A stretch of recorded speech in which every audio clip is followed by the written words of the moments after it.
Online subscriptions, society's way of owning something without actually owning it. It's great. Online subscriptions are just a part of modern day society. Everywhere you look, something is getting a subscription for it. I mean, why own the masterpiece that is the entire Clannad series in 4K on Blu-ray when you could just watch a crappy quality version of it on High Dive? Hey, at least they uploaded the second f***ing season. Now, in terms of gaming, online subscriptions are an interesting thing because though they can be a bit pricey, they can also offer some decent things, whether it's providing some titles to play or giving the user access to some features such as cloud saving to help enhance their experience. Which brings us to our main topic, the Nintendo Switch Online. The Switch Online service is one of the most controversial online services discussed over the years. I should know, I've literally talked about it twice. And it looks like 3 times the charm, and then you can come back another year for number 4. Back in the early days of Nintendo and its concept of the online, you could use their free Wi-Fi connection service to play certain titles with others, and later on introduced an online shop to be able to purchase downloadable titles to your system. It was such a simple form of an online service, and it just built up to the point where you just watch some dinosaurs in an office and get greeted by f***ing Reggie. But things were about to change with the Nintendo Switch, as they announced that they had plans to add a paid online service to the console, with the first few months being free basic online features until they were ready to roll out the official service. Then they proceeded to say nothing about the service for a whole year until one fateful day in September of 2018 when a Nintendo Direct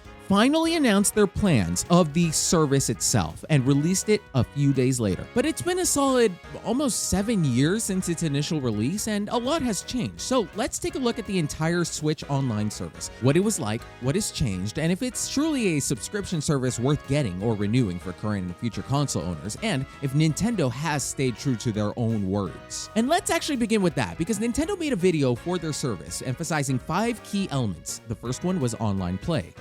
Obviously, online play was going to be a major factor in this service. It's kind of the whole f***ing point. In order to play online titles with the Nintendo Switch, you needed to have this subscription service set up, which, if you're a JRPG enjoyer, you saved yourself some money. But there are some Switch titles that have a sole dependency on the online. Splatoon, for instance, is a $60 game that still requires another $20 a year, at the very least, in order to partake in the main part of the whole game, playing online. Other games, such as Mario Maker 2, have some offline modes, but their most enjoyable features are only available online through the service. Taking full advantage of the online with this service makes it worth getting. If you are a freak playing Splatoon 3 night and day, like some people I know, then paying for the service is just worth it. The iffy part about it, as I mentioned before, some games just don't need the online, or online portions just aren't that significant. Or the third reason being that some games don't even need the online service in order to play online. Which brings us to our next item, the classic games. In the beginning, Nintendo promised to bring over some classic titles that could be played through the application if you had the online service, starting with the NES and then adding the SNES a year later, because you could never play the classic Mario titles too much. Then things started getting interesting, which brings us to the expansion pack. Nintendo only really had one tier for their service, just with different bundles and prices. But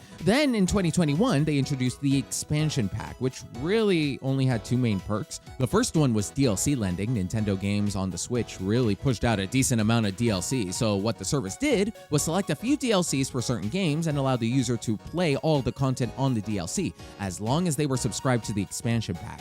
And by a few, I mean like 3, Mario Kart 8 Deluxe, Splatoon 2 Octopath Expansion, and Happy Home Paradise in New Horizons. That's it. To my knowledge, there's no Pokemon DLC, there's no Fire Emblem DLC included in this, not even the latest Splatoon DLC. Which if you only get the expansion pack for these DLCs, I don't know what to tell you. You could have had some ownership with these DLCs by just buying them straight up. But thankfully, going back to talking about the classics, you also got 2 exclusive consoles, with one of them being the N64 and the other being Sega Genesis, which half of it makes sense. To have N64 titles on the Switch is relatively big. I mean, there's some really good and lengthy N64 titles that are always worth playing and revisiting. Super Mario 64, the 64 Legend of Zelda games, they even have classic Paper Mario, they have Pokemon Stadium titles, and of course, there's Pilotwings 64!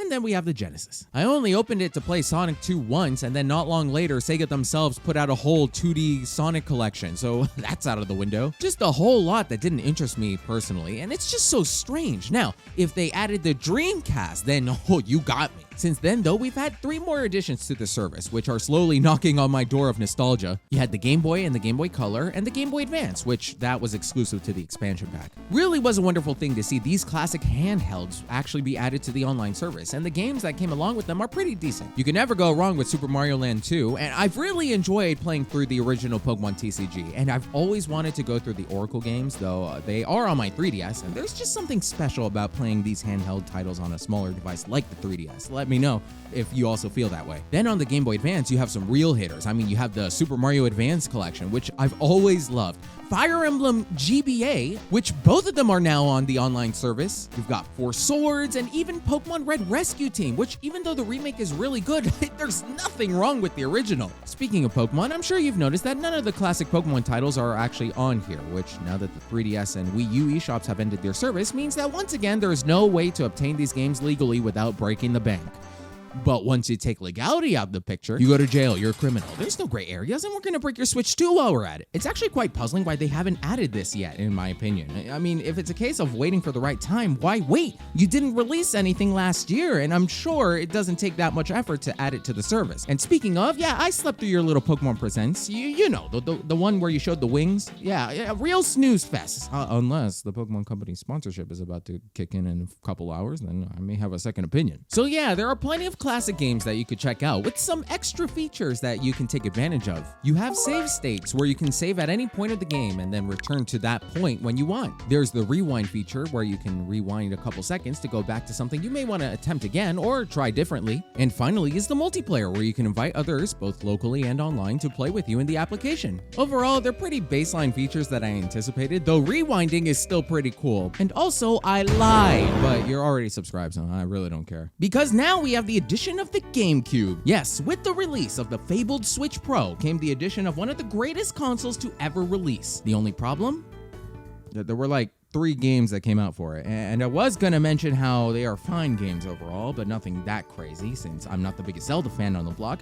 Pretty awesome to see Soul Calibur 2 though, and I was gonna go through the entire scientific analysis of the latency issues littered throughout the entire GameCube emulation, charts and all, but that, they just added Super Mario Strikers. PSA, play Super Mario Strikers. It's soccer, but if referee Anthony Taylor was replaced with a cardboard box. What's the difference? But being able to absolutely obliterate opponents like crazy and pull off sick tricks in arcade-like fashion, phenomenal. Moving on, we have the next feature being cloud saves. Honestly, I completely forgot about this. Like, nothing ever happens to my saves unless I did something stupid to it. I mean, I miss my HeartGold save, but yeah, I'm pretty used to it now. But basically, any game saves that you have are stored into the cloud so that if anything happens, you can request it from the cloud and be able to pull it so that you can load it in. Unfortunately, there are certain exceptions, which initially was a fairly small list and has now turned into an entire page. Now, some of these actually make sense because they're like live service games, so they have their own way of storing save data. But then you have some really strange decisions. Now, one weird one is Tokyo Mirage Sessions, because on the website, it apparently says that it doesn't support cloud saves, but then on Reddit, it actually shows a bunch of people talking about how it does work. Well, I mean, I have my own copy, so I guess let's see who's telling the truth. Then the other weird one is with all the main series Pokemon games. Now, yes, there is Pokemon Home, but that doesn't do anything in terms of the actual game save. It's just a place for saving Pokemon themselves, which is still important, but why not just back up the game files? And I'm pretty sure the most discussed reason for this is because they want to prevent cheating involving going back to the older saves in the game. Apparently, it's the same reason why Animal Crossing doesn't do normal cloud backups, but if this really is the reason why, then I just have to be honest and say, who f***ing cares? Who's out here calling cheaters in f***ing Animal Crossing? But as I said earlier, I hardly ever notice having the cloud save. But at the end of the day, I'm not that crazy about it, but it's also nice that it is there. Next is the smartphone application. I was upset about this feature when it was announced, and now I still think it's stupid. It's basically just a companion app that either keeps you updated on your friends list, allows you to join voice chat in certain games, which is now about to become obsolete. Thank fucking God it took so long to get here. And then you have some game-specific services for a very limited number of Nintendo games. With the Splatoon game, it gives you all the details that you pretty much want, the schedule for the upcoming map changes, ranking boards, Splatfest info and statistics, and etc. Smash Bros just has a whole board for posting images, clips, and videos. Then Animal Crossing has some more simplistic methods for using some of the in-game features there are. You can check on friends, browse the store catalog, scan custom designs, which is actually a great use of the app, and look at my character's passport that states that I'm surviving. Oh, come on, it's been a couple months, relax. There's also now the ability to send videos and screenshots straight to the app so you can do whatever you want with them, which is pretty good. I mean, overall though, I almost never use this app. But we have the most important feature saved for last, the special offers. This was completely useless in the service's early days, with the only special offer being the game vouchers, which allowed you to choose 2 games at the price of $100, which if you got 2 $60 games, you just saved yourself $20. And still got gold points with them, which each gold point accounts for 1 cent. Euro and yen users, yeah, good luck with the calculations. This was actually a pretty decent offer. And now it's gone! Again. Jumping forward to today, though, we've had a lot of things added to the offers. One of the major additions was the introduction of these Battle Royale style games. Basically, these were games with the premise of taking the main portion of the classic titles and implementing a competitive condition involving multiple players at the same time. The last one standing would be the winner, and they did this with Tetris, Pac-Man, Mario, and recently F-Zero. Unfortunately, 2 of these are no longer in the service, with one of them being questioned as to why it was even taken down when it was so popular. And perhaps this is worthy of its own discussion in the future, but I personally found a lot of enjoyment through these games. I pretty much loved every single one of them, and it's a nice shake-up to the classics. Also, really nice that F-Zero actually got some representation for once. Beyond that, we had the game trials, which I swear I haven't heard anything about a game trial since last year, but every now and then Nintendo would spotlight a game and make it completely playable for free for about a week. Sometimes then offering a discount for if you wanted to buy the game once the trial period was over. I didn't really do this often, and I probably should have because it's a free game for a whole week. And if they offer the discount, I think that's a pretty cool thing. Then they have the game controllers. Whenever a new console was announced to be added to the online service, it was also presented with an exclusive controller that only members could buy. Honestly, of all the offers, I'm not super big on this one. Sure, it's nice to have these controllers and play with them on the Switch, but often they are limited in their capabilities, as the Switch controller in general is completely different from what it used to be. Like the NES and SNES obviously don't have a joystick, so anything needing a joystick would basically be out of the picture. Also, these controllers are kinda expensive, with most of them costing $50+. But moving on to our final offer, we have a brand new feature that I have honestly been telling Nintendo to do for so long, and they finally did it, an exclusive Nintendo Music app for members. If you have the online service, you have access to listening to actual Nintendo music through a music app on your phone. It's still very much in its infancy with a minuscule percentage of tracks, no PC or web access, and hopefully, and maybe this could be an update for the Switch too, they could add a native app that could play music in the background of any game, just like how you can play music on the PS5. It's definitely wishful thinking, but hey, you never know. But it's also just really wonderful that they're finally streaming music. It's unfortunate that it isn't on Spotify or Apple Music with the other game tracks from other companies, but still, it's a massive plus.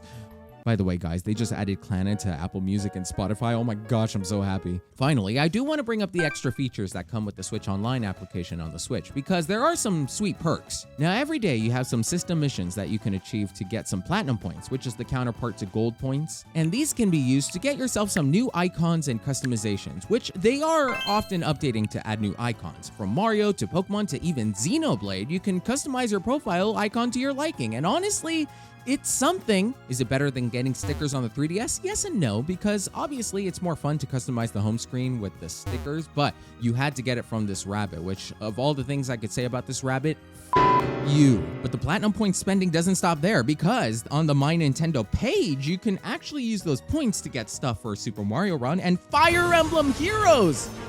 I gotta be real for a second though. I thought I'd let you guys know that I haven't played Heroes in over 5 months, and well, maybe it's a good thing. I mean, maybe I finally have straightened out my own life.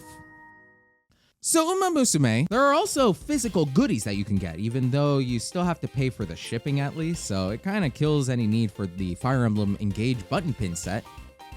I didn't know there was a pin set. Give me a second.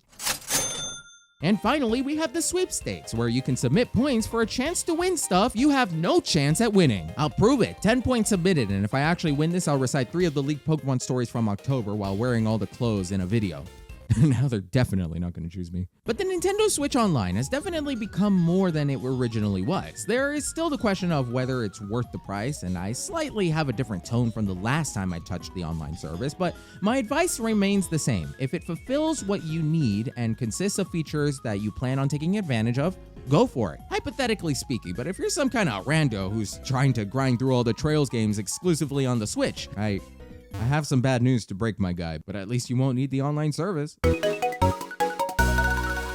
Though there is also the question of the future of the online service, and I'm not talking about whether the DS and Wii are coming next, though that is a good question. But also, what more can the online service offer? And I think that question could still have a wide range of answers. I already mentioned how implementing the music app onto the Switch 2 and actually having it play in the background would be an incredible addition for everyone. And of course, you could just make customization an exclusive feature, adding the thing everyone wants to see: themes. But there could indeed be more coming, and hopefully they continue to also fine-tune the online itself, because it's better. It's still not great, but for now, the Switch Online is fine. It's surprisingly better than certain other options in this economy, but it's also okay to admit that you probably don't even need it. I mean, in the same way that I don't need Fire Emblem Heroes. I should just delete the game, like... I'm gonna delete it off screen. It's fine. You can go. The video's over.